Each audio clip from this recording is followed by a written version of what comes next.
ಒಂದು ಯುದ್ಧ ನಡೀತಾ ಇದೆ. ಈ ಯುದ್ಧಕ್ಕೆ ಯಾವ ಗಡಿ ಇಲ್ಲ, ಯಾವ ಸೈನ್ಯ ಕಾಣಲ್ಲ, ಯಾವ ಗುಂಡಿನ ಶಬ್ದನೂ ಕೇಳಲ್ಲ.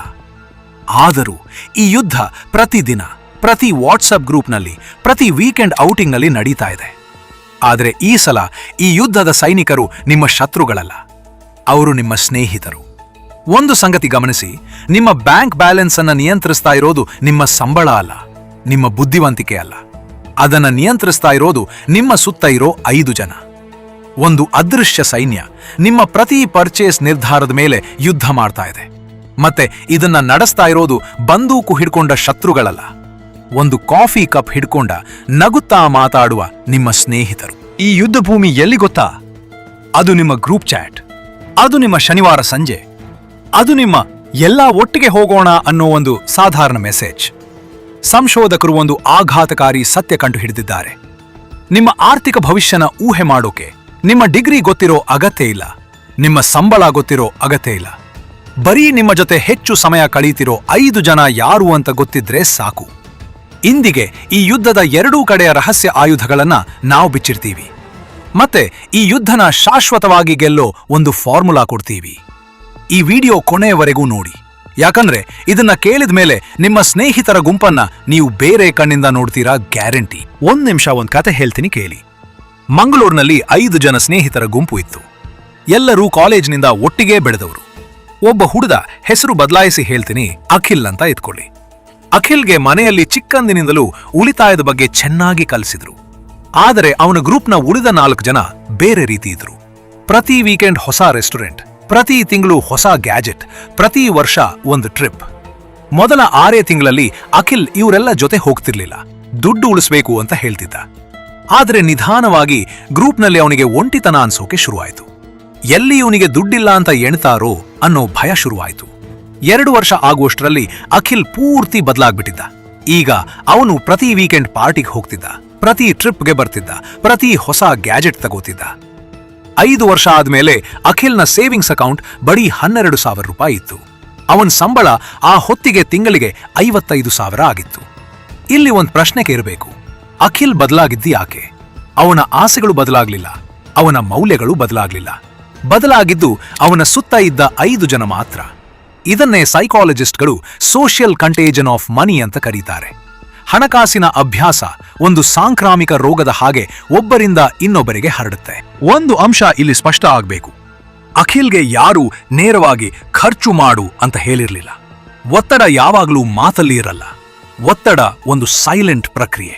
ಗ್ರೂಪ್ ಫೋಟೋದಲ್ಲಿ ಇಲ್ಲದೆ ಇರೋದು, ಗ್ರೂಪ್ ಜೋಕ್ಗಳಲ್ಲಿ ಸೇರದೇ ಇರೋದು, ಇವನ್ ಬರಲ್ಲ ಬಿಡು ಅಂತ ಸಹಜವಾಗಿ ಹೇಳೋದು, ಇವೆಲ್ಲ ಒಟ್ಟಿಗೆ ಸೇರಿ ಒಂದು ಒತ್ತಡ ಸೃಷ್ಟಿ ಮಾಡುತ್ತೆ. ಇದನ್ನ ಯಾರೂ ಪದಗಳಲ್ಲಿ ಹೇಳಲ್ಲ, ಆದರೂ ಇದು ಎಷ್ಟು ಪವರ್ಫುಲ್ ಅಂದ್ರೆ ಒಬ್ಬ ವ್ಯಕ್ತಿಯ ಇಡೀ ಫೈನಾನ್ಷಿಯಲ್ ಜೀವನನ ಬದಲಾಯಿಸ್ಬಿಡತ್ತೆ. ಒಂದು ಫೇಮಸ್ ಮಾತಿದೆ, ನೀವು ನಿಮ್ಮ ಜೊತೆ ಹೆಚ್ಚು ಸಮಯ ಕಳೀತಿರೋ 5 ಜನರ ಸರಾಸರಿ. ಇದನ್ನ ಅಮೆರಿಕಾದ ಮೋಟಿವೇಶನಲ್ ಸ್ಪೀಕರ್ ಜಿಮ್ ರೋನ್ ಹೇಳಿದ್ದು. ಇದೊಂದು ಸುಮ್ಮನೆ ಮಾತಲ್ಲ, ಇದರ ಹಿಂದೆ ಗಟ್ಟಿ ಸೈಕಾಲಜಿ ಇದೆ. ಇದನ್ನ ರೆಫರೆನ್ಸ್ ಗ್ರೂಪ್ ಥಿಯರಿ ಅಂತ ಕರೀತಾರೆ. ಈ ಥಿಯರಿ ಪ್ರಕಾರ ಮನುಷ್ಯ ತನ್ನ ಜೀವನ ಸರಿ ಇದೆಯಾ ಇಲ್ವಾ ಅಂತ ಅಲಿಯೋದು ಎಂದಿಗೂ ಸ್ವತಂತ್ರವಾಗಿ ಅಲ್ಲ, ಯಾವಾಗ್ಲೂ ಒಂದು ಗುಂಪಿನ ಜೊತೆ ಹೋಲಿಸಿ. ಈ ಗುಂಪೆ ರೆಫರೆನ್ಸ್ ಗ್ರೂಪ್. ನಿಮ್ಮ ಫ್ರೆಂಡ್ಸ್ ಗ್ರೂಪ್ ಎಷ್ಟು ಖರ್ಚು ಮಾಡುತ್ತೋ ಅದೇ ನಿಮ್ಮ ಮೆದುಳಿಗೆ ನಾರ್ಮಲ್ ಅಂತ ಅನ್ಸುತ್ತೆ. ಒಂದು ಗ್ರೂಪ್ನಲ್ಲಿ ಎಲ್ಲರೂ ಬಸ್ನಲ್ಲಿ ಓಡಾಡಿದ್ರೆ ಬೈಕ್ ಇಟ್ಕೊಳ್ಳೋದೇ ನಾರ್ಮಲ್. ಇನ್ನೊಂದು ಗ್ರೂಪ್ನಲ್ಲಿ ಎಲ್ಲರೂ ಕಾರ್ ಓಡಿಸಿದ್ರೆ ಬೈಕ್ ಇಟ್ಕೊಳ್ಳೋದೇ ಕಡಿಮೆ ಸ್ಟೇಟಸ್. ಆದ್ರೆ ಇಲ್ಲಿ 2 ಜನ ಇಬ್ಬರೂ ಬೈಕ್ ಇಟ್ಕೊಂಡವ್ರೆ, ಆದ್ರೆ ಒಬ್ಬರ ಆತ್ಮವಿಶ್ವಾಸ ಜಾಸ್ತಿ ಇರುತ್ತೆ, ಇನ್ನೊಬ್ಬರ ಆತ್ಮವಿಶ್ವಾಸ ಕಡಿಮೆ ಇರುತ್ತೆ. ಬರೀ ಅವರ ಸುತ್ತ ಇರೋ ಗುಂಪಿನ ಕಾರಣ. ಇದಕ್ಕೆ ಇನ್ನೊಂದು ಹೆಸರು ಇದೆ, ಸೋಷಿಯಲ್ ನಾರ್ಮಿಂಗ್. ನಮ್ಮ ಮೆದುಳಿಗೆ ಸರಿ ತಪ್ಪು ನಿರ್ಧಾರ ಮಾಡೋಕೆ ಒಂದು ಶಾರ್ಟ್ ಕಟ್ ಬೇಕು, ಮತ್ತೆ ಈ ಶಾರ್ಟ್ ಕಟ್ ಅನ್ನ ಅದು ಸುತ್ತ ಇರೋ ಜನರ ಬಿಹೇವಿಯರ್ನಿಂದ ತಗೋತೆ. ಎಲ್ರೂ ಹೀಗ್ ಮಾಡ್ತಿದ್ದಾರೆ ಅಂದ್ರೆ ಇದೇ ಸರಿ ಅಂತ ಮೆದುಳು ಸೈಲೆಂಟ್ ಆಗಿ ಫೇಲ್ ಮಾಡಿಬಿಡುತ್ತೆ. ಮಾರ್ಕೆಟಿಂಗ್ ಕಂಪನಿಗಳು ಇದನ್ನ ಚೆನ್ನಾಗಿ ಬಳಸ್ಕೊಳ್ತಾರೆ. ಇನ್ಫ್ಲೂಯೆನ್ಸರ್ ಮಾರ್ಕೆಟಿಂಗ್ ಪೂರ್ತಿ ಇದೇ ಪ್ರಿನ್ಸಿಪಲ್ ಮೇಲೆ ನಿಂತಿದೆ. ನೀವು ಫಾಲೋ ಮಾಡೋ ಜನ ಏನಾದ್ರೂ ಬಳಸಿದ್ರೆ ಅದು ನಿಮಗೂ ಬೇಕು ಅಂತ ಅನ್ಸೋ ಹಾಗೆ ಮಾಡ್ತಾರೆ. ಇದನ್ನ ನಮ್ಮ ಪರವಾಗಿ ತಿರುಗಿಸೋಕೆ ಸ್ವಂತ ರೆಫರೆನ್ಸ್ ಗ್ರೂಪ್ ಅನ್ನ ಪ್ರಜ್ಞಾಪೂರ್ವಕವಾಗಿ ಆಯ್ಕೆ ಮಾಡಿ.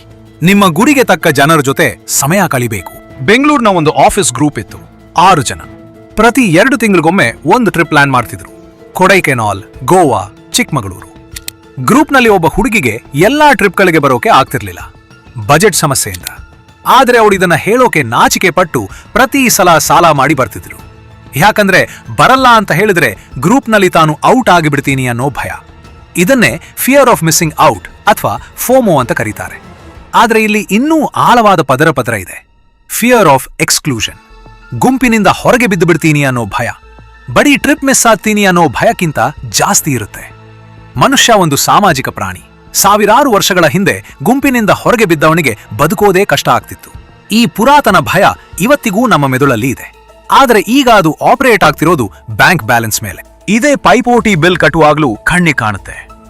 ಒಂದು ಗ್ರೂಪ್ನಲ್ಲಿ ಒಬ್ಬ ದುಬಾರಿ ಗಿಫ್ಟ್ ಕೊಟ್ರೆ ಉಳಿದವರು ಅಷ್ಟೇ ದುಬಾರಿ ಗಿಫ್ಟ್ ಕೊಡಬೇಕು ಅನ್ನೋ ಒಂದು ಸೈಲೆಂಟ್ ಒಪ್ಪಂದ ಸೃಷ್ಟಿಯಾಗ್ಬಿಡುತ್ತೆ. ಯಾರೂ ಇದನ್ನ ಬಾಯಲ್ಲಿ ಹೇಳಲ್ಲ, ಆದ್ರೆ ಎಲ್ಲರಿಗೂ ಗೊತ್ತಿರುತ್ತೆ. ಇದನ್ನ ಎಕ್ಸ್ಪೆಂಡಿಚರ್ ಕ್ಯಾಸ್ಕೇಡ್ ಅಂತ ಕರೀತಾರೆ. ಎಕನಾಮಿಸ್ಟ್ ರಾಬರ್ಟ್ ಫ್ರಾಂಕ್ ಈ ಪದ ಬಳಸಿದ್ರು. ಒಬ್ಬ ವ್ಯಕ್ತಿ ಒಂದು ಖರ್ಚಿನ ಸ್ಟ್ಯಾಂಡರ್ಡ್ ಎತ್ತರಿಸಿದ್ರೆ ಅವನ ಸುತ್ತ ಇರೋ ಎಲ್ಲರೂ ಅದೇ ಸ್ಟ್ಯಾಂಡರ್ಡ್ಗೆ ಎಳೀತಾ ಇರ್ತಾರೆ. ಅವರಿಗೆ ಬೇಡ ಅಂದ್ರು. ಟ್ರಾವೆಲ್ ಕಂಪನಿಗಳು, ಇವೆಂಟ್ ಆರ್ಗನೈಸರ್ಸ್ ಗ್ರೂಪ್ ಪ್ಯಾಕೇಜ್ ಮಾರಾಟ ಮಾಡುವಾಗ ಈ ಸೈಕಾಲಜಿ ಬಳಸ್ತಾರೆ. ಗ್ರೂಪ್ನ ಒಬ್ಬಿಬ್ಬರಿಗೆ ಮನವರಿಕೆ ಮಾಡಿದರೆ ಸಾಕು, ಉಳಿದವರು ತಾವಾಗೇ ಬರ್ತಾರೆ ಅಂತ ಗೊತ್ತು ಅವರಿಗೆ. ಇದನ್ನ ನಮ್ಮ ಪರವಾಗಿ ತಿರುಗಿಸೋಕೆ ಒಂದು ಸರಳ ಅಭ್ಯಾಸ ಇಟ್ಕೊಳ್ಳಿ. Open budget talk. ಒಂದು ಟ್ರಿಪ್ ಅಥವಾ ದೊಡ್ಡ ಪ್ಲಾನ್ ಮಾಡುವ ಮುಂಚೆ ಬಜೆಟ್ ಬಗ್ಗೆ ಮುಕ್ತವಾಗಿ ಮಾತಾಡಿ. ಅಚ್ಚರಿಯಾಗುತ್ತೆ, ಗ್ರೂಪ್ನಲ್ಲಿ ಕನಿಷ್ಠ ಇಬ್ಬರಾದ್ರೂ ಅದೇ ಬಜೆಟ್ ಸಮಸ್ಯೆ ಎದುರಿಸ್ತಿರ್ತಾರೆ. ಆದ್ರೆ ಯಾರು ಮೊದಲು ಮಾತಾಡೋಕೆ ಇಷ್ಟಪಡಲ್ಲ. ಫ್ರೆಂಚ್ ತತ್ವಜ್ಞಾನಿ ರೆನೆ ಗಿರಾರ್ಡ್ ಒಂದು ಆಳವಾದ ಸಿದ್ಧಾಂತ ಕೊಟ್ರು, ಮೆಮೆಟಿಕ್ ಡಿಸೈರ್. ಇದರ ಪ್ರಕಾರ ಮನುಷ್ಯನ ಆಸೆಗಳು ಎಂದಿಗೂ ಸ್ವತಂತ್ರವಾಗಿ ಹುಟ್ಟಲ್ಲ. ನಾವು ಬೇರೆಯವರು ಬಯಸೋದನ್ನು ನೋಡಿ ಅದನ್ನೇ ಬಯಸೋಕೆ ಶುರು ಮಾಡ್ತೀವಿ. ಒಂದು ಸರಳ ಉದಾಹರಣೆ, ಒಂದು ಗ್ರೂಪ್ನಲ್ಲಿ ಯಾರೂ ಐಫೋನ್ ಬಗ್ಗೆ ಮಾತಾಡದೇ ಇದ್ರೆ ನಿಮಗೆ ಐಫೋನ್ ಬೇಕು ಅಂತ ಅನ್ಸಲ್ಲ. ಆದರೆ ಗ್ರೂಪ್ನ ಒಬ್ಬ ಐಫೋನ್ ತಗೊಂಡ ತಕ್ಷಣ ಇನ್ನಿಬ್ಬರಿಗೆ ಅದೇ ಬೇಕು ಅಂತ ಅನ್ಸೋಕೆ ಶುರುವಾಗತ್ತೆ. ಇದೇ ಮಿಮೆಟಿಕ್ ಡಿಸೈರ್ ಪವರ್.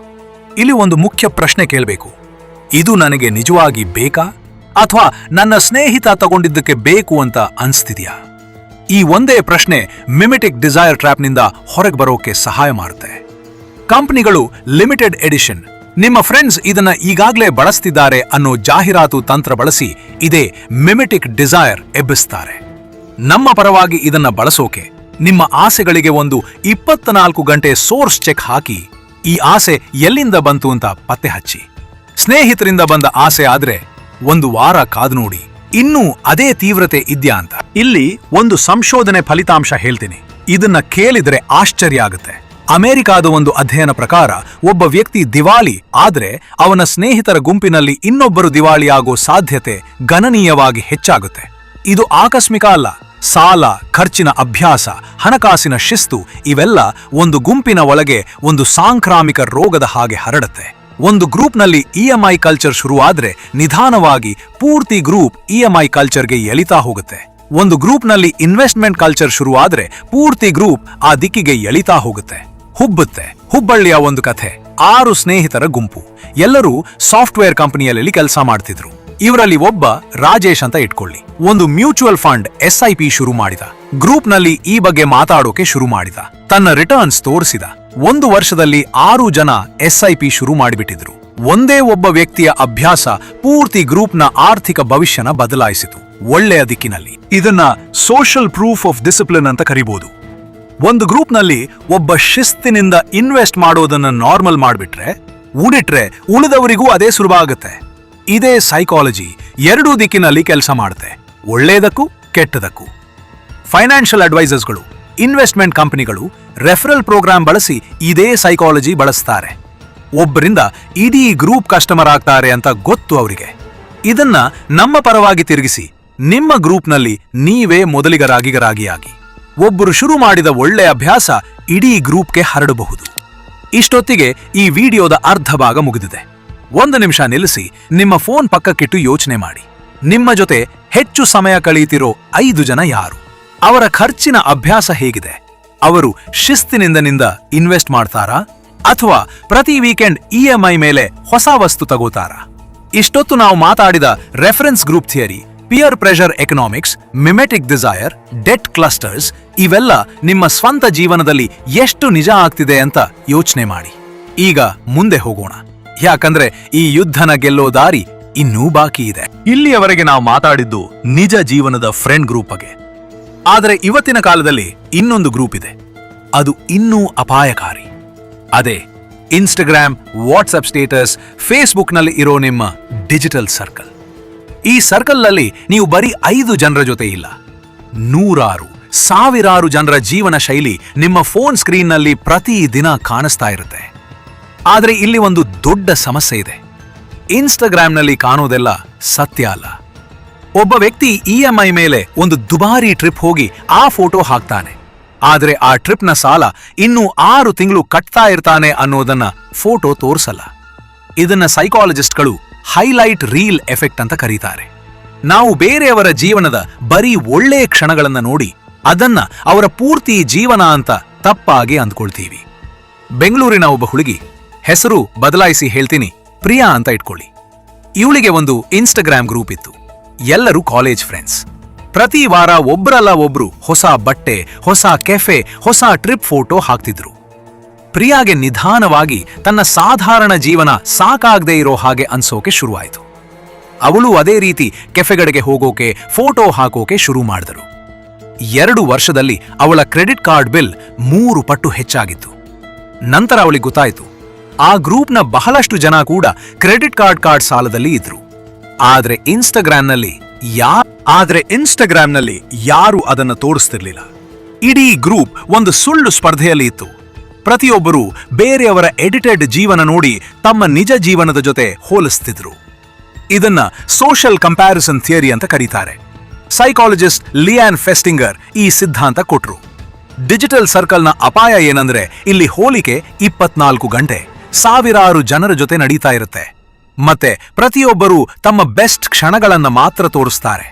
ಇದರಿಂದ ಒಂದು ಸುಳ್ಳು ನಾರ್ಮಲ್ ಸ್ಟ್ಯಾಂಡರ್ಡ್ ಸೃಷ್ಟಿಯಾಗುತ್ತೆ, ಯಾವುದನ್ನ ಯಾರೂ ನಿಜವಾಗಿ ಜೀವಿಸ್ತಿಲ್ಲ. ಸೋಷಿಯಲ್ ಮೀಡಿಯಾ ಪ್ಲಾಟ್ಫಾರ್ಮ್ಗಳು, ಕಾಮರ್ಸ್ ಕಂಪನಿಗಳು ಈ ಎಫೆಕ್ಟ್ ಚೆನ್ನಾಗಿ ಬಳಸ್ತಾರೆ. ಸ್ಟೋರಿ, ರೀಲ್, ಫಾರ್ಮ್ಯಾಟ್ ಪೂರ್ತಿ ಹೋಲಿಕೆ ಮತ್ತು ಸ್ಪರ್ಧೆ ಮೇಲೆ ನಿಂತಿದೆ. ಇದನ್ನ ನಮ್ಮ ಪರವಾಗಿ ತಿರುಗಿಸೋಕೆ ಒಂದು ಸರಳ ಅಭ್ಯಾಸ ಇಟ್ಕೊಳ್ಳಿ. ಪ್ರತಿ ಸಲ ಇನ್ಸ್ಟಾಗ್ರಾಮ್ನಲ್ಲಿ ಒಂದು ದುಬಾರಿ ಫೋಟೋ ನೋಡಿದಾಗ ನಿಮಗ್ ನೀವೇ ಕೇಳ್ಕೊಳ್ಳಿ, ಈ ಫೋಟೋದ ಹಿಂದೆ ಎಷ್ಟು EMI ಇರ್ಬೋದು ನನಗೆ ಗೊತ್ತಿಲ್ಲ. ಈ ಒಂದೇ ಯೋಚನೆ ಹೋಲಿಕೆಯ ಒತ್ತಡನ ಬಹಳಷ್ಟು ಕಡಿಮೆ ಮಾಡುತ್ತೆ. ಈಗ ನಾವು ಪರಿಹಾರದ ಕಡೆಗೆ ಬರೋಣ. ಮೊದಲನೇ ಹೆಜ್ಜೆ ಏನಂದ್ರೆ, ಮನಿ ಸರ್ಕಲ್ ಆಡಿಟ್ ಅಂತ ಒಂದು ಸರಳ ಅಭ್ಯಾಸ ಮಾಡಿ. ಒಂದು ಪೇಪರ್ ತಗೊಂಡು ನಿಮ್ಮ ಜೊತೆ ಹೆಚ್ಚು ಸಮಯ ಕಳೀತಿರೋ 5 ಜನರ ಹೆಸರು ಬರೀರಿ. ಪ್ರತಿ ಹೆಸರಿನ ಪಕ್ಕ ಅವರ ಹಣಕಾಸಿನ ಅಭ್ಯಾಸ ಬರೀರಿ. ಶಿಸ್ತಿನಿಂದ ಇರ್ತಾರಾ, ಇಂಪಲ್ಸಿವ್ ಆಗಿ ಖರ್ಚು ಮಾಡ್ತಾರಾ, ಸಾಲದ ಒತ್ತಡದಲ್ಲಿ ಇದ್ದಾರಾ, ಇನ್ವೆಸ್ಟ್ಮೆಂಟ್ ಬಗ್ಗೆ ಮಾತಾಡ್ತಾರಾ? ಈ ಒಂದೇ ಪೇಪರ್ ನಿಮಗೆ ಒಂದು ಶಾಕಿಂಗ್ ಸತ್ಯ ತೋರಿಸುತ್ತೆ. ನಿಮ್ಮ ಸ್ವಂತ ಹಣಕಾಸಿನ ಅಭ್ಯಾಸ ಈ 5 ಜನರ ಸರಾಸರಿಗೆ ಎಷ್ಟು ಹತ್ರ ಇದೆ ಅಂತ. ಮೈಸೂರಿನ ಒಬ್ಬ ಹುಡುಗ ಈ ಆಡಿಟ್ ಮಾಡಿದಾಗ ಒಂದು ಆಘಾತಕಾರಿ ಸತ್ಯ ಕಂಡುಹಿಡಿದ. ಅವನ 5 ಆಪ್ತ ಸ್ನೇಹಿತರಲ್ಲಿ 4 ಜನ ಕ್ರೆಡಿಟ್ ಕಾರ್ಡ್ ಸಾಲದಲ್ಲಿ ಇದ್ರು. ಅವನೂ ಅಷ್ಟೇ. ಇದನ್ನ ಗಮನಿಸಿದ ಮೇಲೆ ಅವನಿಗೆ ಅರ್ಥ ಆಯಿತು, ಇದು ಆಕಸ್ಮಿಕ ಅಲ್ಲ, ಇದೊಂದು ಪ್ಯಾಟರ್ನ್. ಈ ಆಡಿಟ್ನ ಇನ್ನೊಂದು ಪದರ ಇದೆ. ಬರೀ 5 ಜನರ ಹೆಸರು ಬರೆದರೆ ಸಾಲದು, ಪ್ರತಿ ಹೆಸರಿನ ಪಕ್ಕ ಒಂದು ಪ್ರಶ್ನೆ ಬರೀರಿ. ಈ ವ್ಯಕ್ತಿ ಜೊತೆ ಸಮಯ ಕಳೆದ ನಂತರ ನನಗೆ ಹೇಗ ಅನ್ಸುತ್ತೆ? ಪ್ರೇರಿತ ಆಗ್ತೀನಾ ಅಥವಾ ಖರ್ಚು ಮಾಡೋಕೆ ಪ್ರಚೋದನೆ ಆಗುತ್ತಾ? ಈ ಪ್ರಶ್ನೆ ನಿಮಗೆ ಒಂದು ಇನ್ನೂ ಆಳವಾದ ಚಿತ್ರ ಕೊಡುತ್ತೆ. ಯಾಕಂದ್ರೆ ಕೆಲವು ಸ್ನೇಹಿತರು ಬಾಯಲ್ಲಿ ಏನೂ ಹೇಳದೆ ಬರೀ ತಮ್ಮ ಇರುವಿಕೆಯಿಂದಲೇ ನಿಮ್ಮ ಖರ್ಚಿನ ನಿರ್ಧಾರವನ್ನ ಬದಲಾಯಿಸ್ತಾ ಇರ್ತಾರೆ. ಇಲ್ಲಿ ಒಂದು ನಿಜವಾದ ಸ್ಫೂರ್ತಿಯ ಕತೆ ಹೇಳ್ತೀನಿ.